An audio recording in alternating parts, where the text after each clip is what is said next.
Muy buenas tardes, estimado licenciado Renata Pelejo y compañeros y compañeras.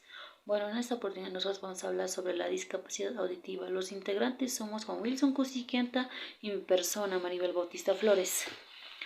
¿Qué es la discapacidad auditiva? La discapacidad auditiva la podemos entender como la falta, disminución o pérdida de la capacidad para oír en algún lugar del aparato auditivo y no se aprecia porque carece de características físicas que la evidencien. En otras palabras y en palabras breves, la discapacidad auditiva es la pérdida total o parcial de la habilidad para escuchar. Tipos de discapacidad auditiva. Las personas con esta discapacidad se distinguen en dos grandes grupos, como podemos ver, la sordera y la hipoacusia. La sordera usan la visión y el lenguaje de señas como principal vía de comunicación. Es avanzada, como también podemos decir, no es funcional para la vida diaria. Hipoacusia se puede adquirir el lenguaje oral a través de la información que reciben con el apoyo de aparatos auditivos o implantes. Es moderada. Es funcional para la vida diaria. Causas. Las causas de discapacidad auditiva son y se clasifican en genéticas, complicaciones en el parto, como también en la etapa de gestación. Ciertas enfermedades infecciosas, otitis crónicas, exposición a sonidos fuertes. Como también podemos decir, no es bueno escuchar músicas a full volumen o dormir con el auricular puesto. Uso de medicamentos ototóxicos y envejecimiento. ¿Qué características tienen los niños con discapacidad auditiva? Se caracteriza por un problema en la oreja, en el conducto auditivo o en el oído medio, martillo, yunque, estribo y membrana timpánica, lo que ocasiona que no sea posible escuchar sonido de baja intensidad. Puede derivar de infecciones frecuentes del oído que no se atienden correctamente neurosensorial. Recomendaciones. Las recomendaciones de discapacidad auditiva son: 1. Colócate a su altura y busca contacto visual. Y ponlo en una posición que le permita verte de frente. 3. Evita girarte de espaldas, caminar de un lado al otro o agacharte mientras le hablas. 4. Habla despacio y claro, pero sin exagerar con los movimientos de la boca. Como último tenemos,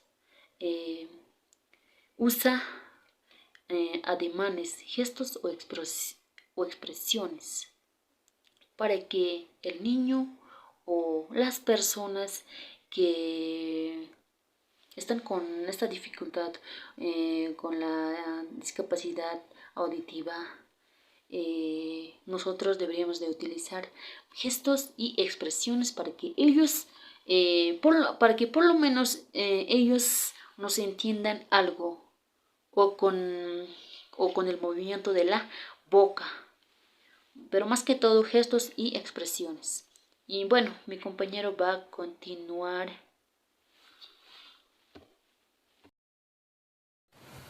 Bueno, yo voy a continuar con la exposición hablando acerca de las dificultades en el desarrollo cognitivo. Los problemas de audición afectan en mayor o menor medida a la generación y desarrollo de representaciones fonológicas. El desarrollo del lenguaje no es espontáneo en estos estudiantes, ya que sí o sí va a necesitar el apoyo ya sea de la familia o de un docente especializado. Presentan problemas en la lectura de textos, lo que conlleva un retraso en el vocabulario. La asimilación de conocimientos por problemas en la recepción de la información, ya que no van a poder comunicarse de manera normal con los demás.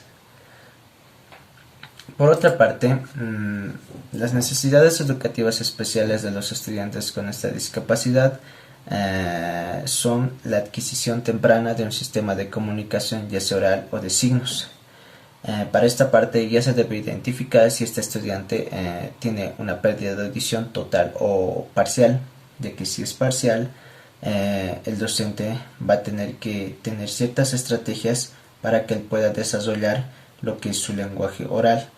Y si es total, entonces va a tener que irse directamente a la enseñanza del LSB, lo cual veremos más adelante. Otro es el desarrollo de la capacidad de comprensión y expresión escrita. También tenemos la estimulación y el aprovechamiento de la audición residual y el desarrollo de la capacidad fonoarticuladora. La obtención de información continuada de lo que ocurre en su entorno y de normas, valores y actitudes que permitan su integración social por vías complementarias a la audición. Esto nos quiere decir que a estos estudiantes no los debemos hacer a un lado, debemos enseñarles de igual manera que a los demás las normas y valores y actitudes que él debe presentar en la sociedad y con sus demás compañeros, ya que esto lo va a ayudar en un futuro a que él pueda no tenga problemas en su integración en la sociedad. Ahora, el lenguaje de señas o el LSB. ¿Qué es el LSB?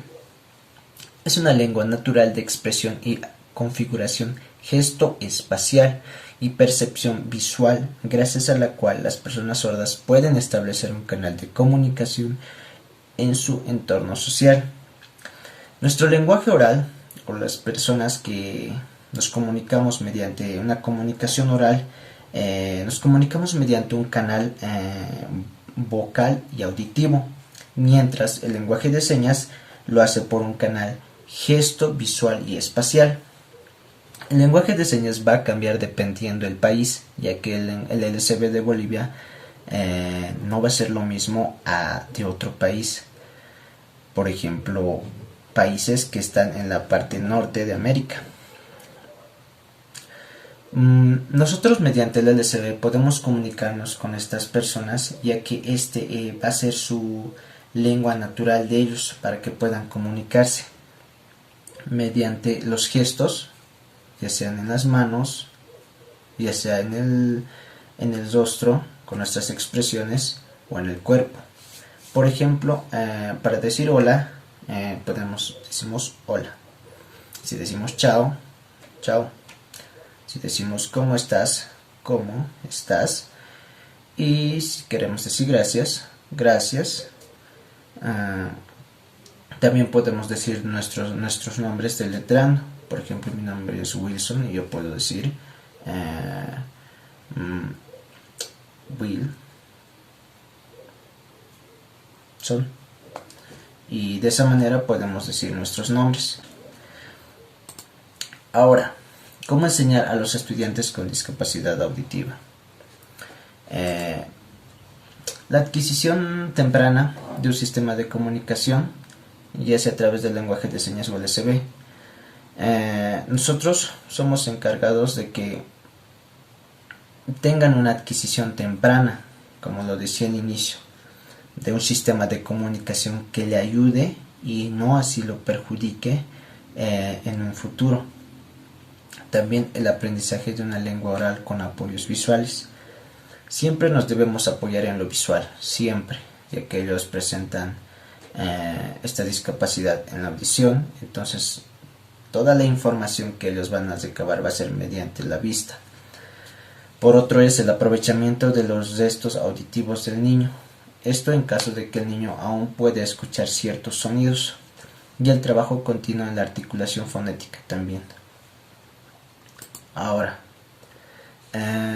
respecto a dentro del aula, de la escuela, debemos cuidar las condiciones acústicas del aula. No debemos hacer tanto ruido. Debemos presentar o tener un ambiente tranquilo. También presentar las actividades al niño con apoyos visuales. Como lo decía al inicio, el niño simplemente va a recabar toda la información mediante la vista, y nosotros nos debemos apoyar en todo lo visual para que él pueda entender lo que nosotros decimos. También establecer una buena comunicación verbal con el niño. Hablarle frente a frente. Cuando un niño o un estudiante o una persona adulta tiene esta discapacidad, debemos hablar siempre frente a frente para que podamos comunicarnos de manera más correcta, ya que ellos, de todos los gestos que hacemos, ellos lo van a interpretar y van a comunicarse mediante eso. También debemos fomentar su participación en las actividades y juegos con sus iguales. Como decir, no excluirlo, siempre mantenerlo ahí con todo el grupo. Por otra parte, la comunicación y coordinación continuada con el profesor, equipo profesional que tiene al alumno y con la familia de este. Como lo decía, la familia es un eje muy importante para estos niños, ya que sin este apoyo tienden a desmotivarse o incluso deprimirse. Es por eso que la familia debe tener un apoyo incondicional a estos estudiantes que tienen esta discapacidad, lo que es en la audición. Podemos concluir que la discapacidad auditiva es una deficiencia o pérdida de la audición.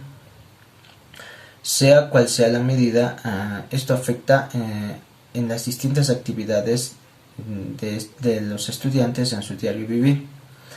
Es por eso que su aprendizaje conceptual a través del lenguaje se ve limitado y su desarrollo cognitivo en consecuencia es más lento que el de los demás, lo que puede provocar en ellos una desmotivación o una frustración. Es por ello que nosotros como docentes debemos tener un conocimiento básico de lo que es el LCD para que el estudiante con esta discapacidad no se vea afectado en su proceso de aprendizaje. Eso ha sido todo. Gracias por la atención. Hasta pronto.